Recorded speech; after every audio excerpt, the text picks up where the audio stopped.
सिया राम जय जय राम, राम सिया राम, सिया राम जय जय राम, राम सिया राम, सिया राम जय जय राम, राम सिया राम, सिया राम जय जय राम, राम सिया राम, सिया राम जय जय राम, राम सिया राम, सिया राम जय जय राम, राम सिया राम, सिया राम जय जय राम, राम सिया राम, सिया राम जय जय राम, राम सिया राम, सिया राम जय जय राम, राम सिया राम, सिया राम जय जय राम, राम सिया राम, सिया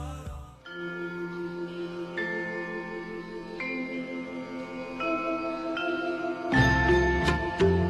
किया था, इनसे यह काम देवताओं ने करवाया था।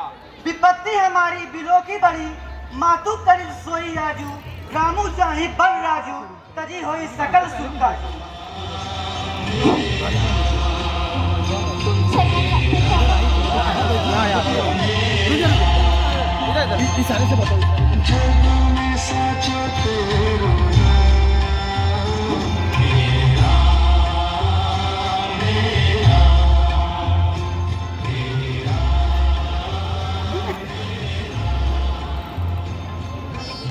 क्षण तक महाराज दशरथ राम को अयोध्या नरेश बनते हुए देखना चाहते थे।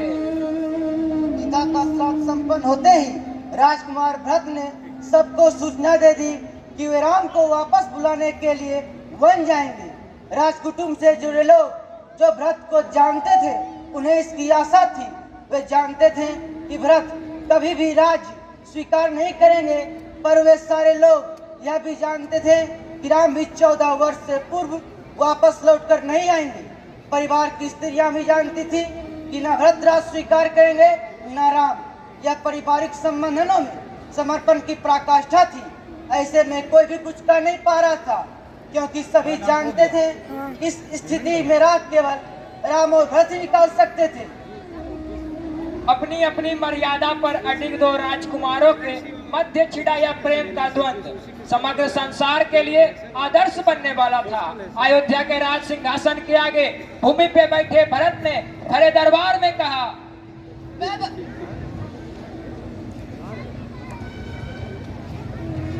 मैं भैया को वापस बुलाने जाऊंगा। असंख्य युगों की यात्रा के बाद सभ्यता को रामराज्य मिलने का सौभाग्य बना है। इसमें यदि हमारे कारण विलंब हो तो हम समूची सभ्यता के अपराधी होंगे। हमें भैया को वापस लाना ही होगा।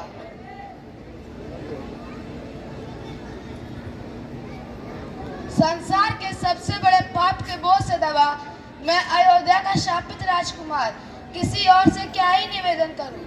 फिर भी आप मेरे साथ चलिए राजकुमारी मांडवी। माथे पर लगा दाग तो जीवन में दुख देता रहेगा, पर यदि भैया भाभी के चरणों में गिरकर उन्हें लौटा लाए तो शायद सिर उठाकर जी सके। मांडवी कुछ बोलती है, इसके समस्त ही राजकुटुंब बोल पड़ा। हाँ,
लाइव हो रहा है कि देखे तो लाइव हो रहा है कि ठीक से लाइव हो रहा है ना? लाइव चल रहा है अभी तक कोई है नहीं कुछ फोकस बहुत ज़्यादा मिल रहा है, वाइट आ जा रहा है बार बार, जैसे ये क्लियरिटी है ऐसा क्लियरिटी नहीं है, कैमरा सेटिंग नहीं होता। स्वयं अपनी लीला को पूरा करने के लिए बन जाना चाहते थे, क्योंकि वन में उन्हें हनुमान से मिलना था, माता सबरी का उद्धार करना था, धरती पर धर्म और मर्यादा की सीख देनी थी। इसलिए राम जी ने जन्म से पहले ही यह तय कर चुके थे कि उन्हें वन जाना है और पृथ्वी से पाप का भार कम करना है। पूजी पिता के सत सत पर बार सुधाम धरा धन को चले राम, सीता भी उनके पीछे चली घन बन।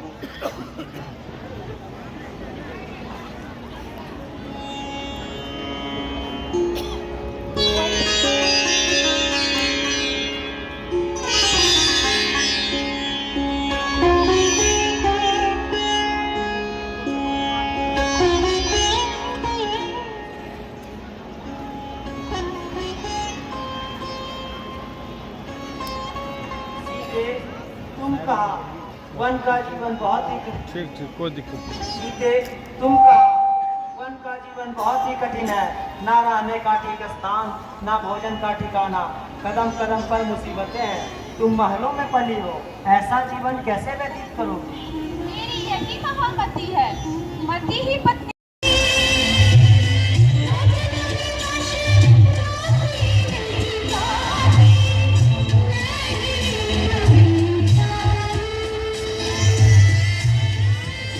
उस दिन जाने क्यों सरयू का जल उतर गया था, इतना कि पैदल ही पार किया जा सके।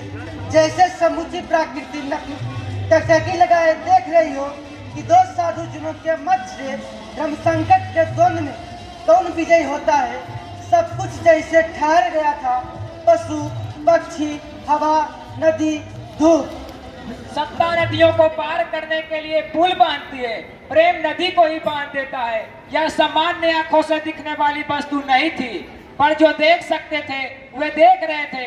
किस तरह से भरत अपनी यात्रा के हर एक डेग पे अपना कद बढ़ाते जा रहे थे। साथ चल रहे लोगों का हृदय भरा हुआ था, आंखें बरस रही थी, प्रेम उमड़ पड़ा था। लोग जा रहे थे राम के लिए, पर भरत की साधुता को जी रहे थे। जैसे समुची प्रकृति नतमस्तक हो गई थी उस गृहस्थ सन्यासी के लिए। व्रत के साथ निकले तीर्थ यात्रियों का विशाल दल सरयू पार गया था। राम सौभाग्यशाली थे, उनकी यात्रा में आगे उनकी कीर्ति चल रही थी। भरत की यात्रा में उनके आगे आगे चल रहा था उनका दुर्भाग्य। मैं केकई अपने पति और दोनों बेटों की ही नहीं, इस देश इस सभ्यता की अपराधी हूँ। 6163 गाड़ी नंबर मारुति